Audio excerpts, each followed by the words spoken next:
Next up is a veteran comedian. Yeah, move the purse because I don't know what the hell we're in for. Let me move some other stuff here. What's spilled? I think Neil will be okay. I recently heard that he had some trouble up in Canada, and he's a veteran and a legend. Please welcome to the stage Neil Hamburger.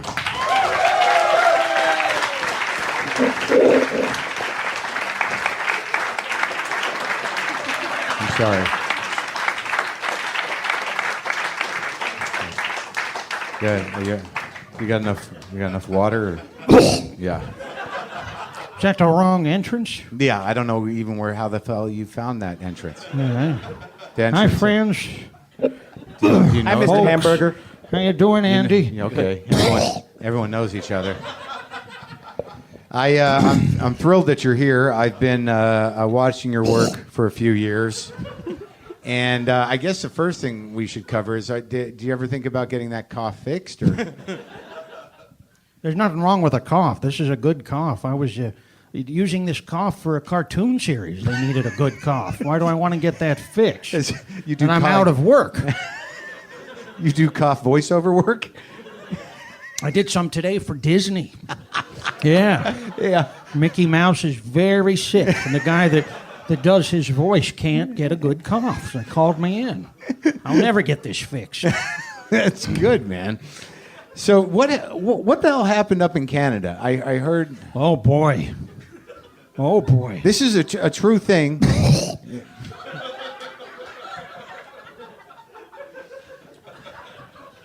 Well, we had some good shows up there. I don't want to disparage the Canadians. These are some of my favorite people, really. Yeah. But it just takes one bad egg, you know? One bad penny. But do you They remember... do have pennies up there. Yeah. Do you remember what happened? I mean, what was... Yeah, a girl came up on stage, a sickie. I like to sickie. call them, a Yeah. sickie. Uh-huh. And I guess she was upset at something I had said to her as she walked out of the building during my show, interrupting one of my punchlines. So, you do say things to people on their way out the door. What did you say? Well, it's not something you can say on a family radio show like this. But this is not a family radio show, I think. Well, this is not something I'd say normally. Well, what was but it, you Neil? have to realize this person was heckling and being a garbage mouth and being horrible and stiffed the bar for $85 worth of drinks. Okay. And as she left the building, this was a sold-out house. This was a packed nightclub. When she got out the door, I said under my breath into the microphone, "You little whore." Oh. And she heard this. I don't know how. It wasn't even intended for her. It was intended for the audience to make them laugh and forget their problems. Right, something fun to brighten up the room. Yeah. And so she left. She's gone for 15 minutes. Mm-hmm. I'm telling a joke, and this was a very funny joke. I don't remember what it was. And I feel a punch in the face, and I turn around. She's on the stage. She's just swinging and hitting. Then she grabs one of my glasses and smashes it over my head. Jesus. Yeah, that's not what we signed up for in this business. Not at all. And, now, did you continue the show, or did you work with it? How did? Somebody tackled her. It wasn't me. I would not do that. That's not the type of thing I would do. This is a class act. Yeah. And somebody tackled her, and she was removed. And then I picked my drinks up off the floor and went right back into the next joke. I mean, that's how you do it. Look at that. That's what this is about, right? Yeah. And that's what happened. They applauded. It was the best applause of the night. So that just goes to show what you need to do to get people to like you. It's to be some sort of victim, and it's too bad. That's one reading of it, and I certainly appreciate it. Now, you do... I know that was a big house, right, where you were playing. It was Vancouver. It was outdoors. That was Calgary. I was actually there the weekend you were there. That's how I heard about it. Yeah, I was playing a comedy competing. Club. Right? No, You were doing a big festival. I was doing a club in a hotel. I was doing a rock and roll festival. You know, with those sort of people. Sure. Oh yeah, I understand that. You were playing to the folks that like to laugh. These people are just full of hate. Yeah. So when you do what's the biggest room you ever played? I wouldn't say it was a room. It was a stadium. It was the Olympic Stadium in Sydney, Australia. Really? Was it just you, or? Yeah, it was just me. No, it was not just me. They did 4 nights there, headline. No, it was a big one of these horrible rock and roll shows. You know, you had all these horrible the Foo Fighters. Has anyone heard this music? Oh my God. You don't like the Foo Fighters? Oh my God, it was bad. It was real bad. And what kind of music do you like? well, you know, I like the Tommy Dorsey Orchestra. I like the Jimmy Dorsey Orchestra. I like Bow Wow Wow is one of my favorites. Oh, they have some good songs, guys. Come on. Didn't they do a cover of "I Want Candy"? Wasn't that They the did, best? but that wasn't their best work. That was just the hit, you know. Oh. They did more than that one? Oh, yeah. They have a whole series of songs about illegal home taping and how it's what you should do. Yeah, they had several songs on the topic. So you're at the Sydney Opera, was it Stadium? The Olympics, they built it for the 2000 Olympics. so it's I mean, huge. it's big. Oh, yeah. So now do you do well?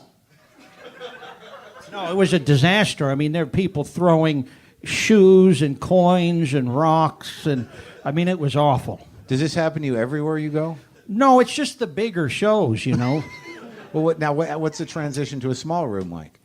Well, we did a show in Tasmania, which I don't know if you folks know this. It's not that far from Sydney. And at a little pizza parlor, about 2 weeks later, I think we had 8 people there. Is that what you prefer? But that's actually harder because when you have 60, 70,000 people, you're just looking out at a sea of pigs. You know, you hate them and they hate you. But when it's 8 people, you're looking into their faces. You're seeing their eyes. Everything you do wrong, you can feel their response to it. It's very painful. What is the perfect performance situation for you? One where you get paid more than, a couple of pizzas and $10. Anything like that is perfect. Do you like Molly? Kajagoogoo? Yeah. You like Kajagoogoo? I mean, I've seen their name on shirts and things.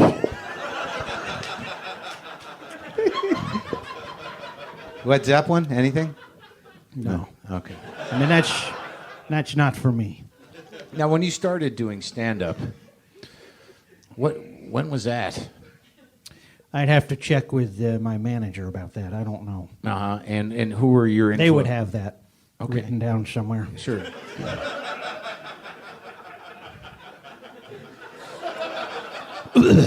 Yeah. And who were? No, I'm doing it. Feels good. That's not. Yeah, right? Yeah.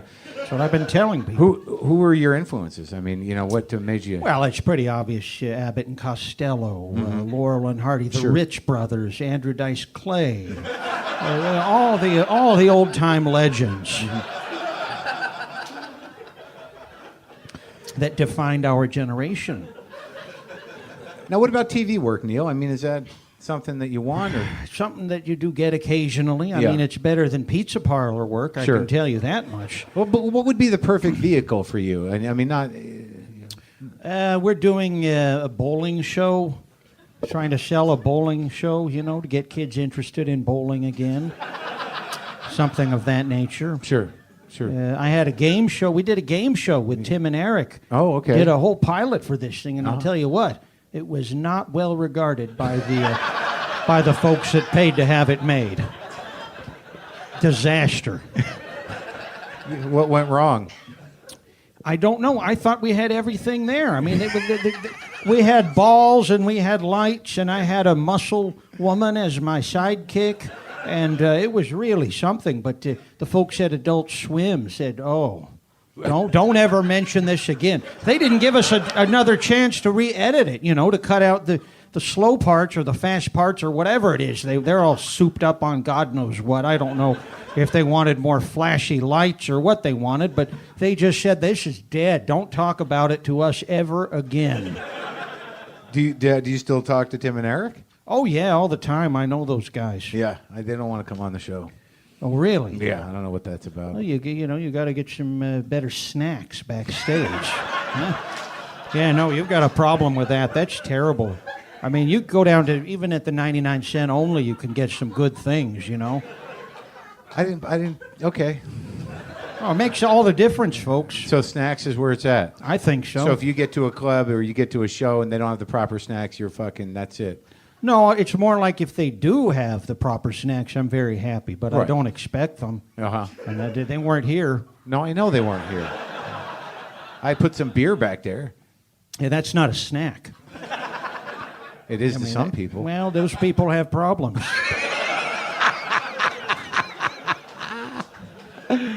So no, you're going to be working with Tim and Eric. Anything in the future? Anything we can talk about that you want to? I hope so. We did a big tour last year. That was a hell of a time. You know? Yeah. And I think they're interesting. sometimes Tim and I play trivia. We have a little trivia team, answering questions, that type of thing. Yeah, I like Tim and Eric because I don't want to just leave an interesting hanging because I they're don't the like that best. word. But yeah, they do like they fuck with me on like a deeper level than I even understand. Do you find Which is- that's happening? Well, I just enjoy their company. And they're very, very nice people. So we very have a warm different and experience. generous and very, very funny. You'll always laugh when you're in their hands. Andy, what's on your mind? Well, maybe you could shop that show somewhere else. Does it sound the game show? Have You thought want to of that? shop it for me? You got some? Well, yeah, I think you Because no one liked it. I mean, we liked it. A couple people liked it, but not the people that counted. What was the idea of the game show? What did you win, and what was how did it was it played? He won a trip to, I think it was Elko, Nevada. Yeah. Were you too slick? Were you too slick? Was that? Did you get that kind of note? Too slick, too clean? No, No? they didn't like the lighting. They didn't like the lighting. I don't know why that wouldn't go with a trip to Elko. We had some good lighting people involved. That's a red herring when someone says they don't like the lighting. That's a Trojan horse. Yeah, Because the lighting was good. Better than in this room, I'll tell you. This is a good thing this is a podcast. Yeah. Because you can't see anything. I Yeah. nearly broke my goddamn neck going up the stairs. well, we'll have somebody walk you out. No, thank you. Neil Hamburger, ladies and gentlemen. Molly Shannon, Harris Whittles, Andy Kindler. You guys are great.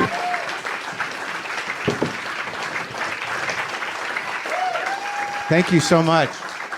Thank you. You good? That was amazing. You guys are amazing. Hang out, though, because we're going to... All right, Neil. It's very good to see you. Very professional.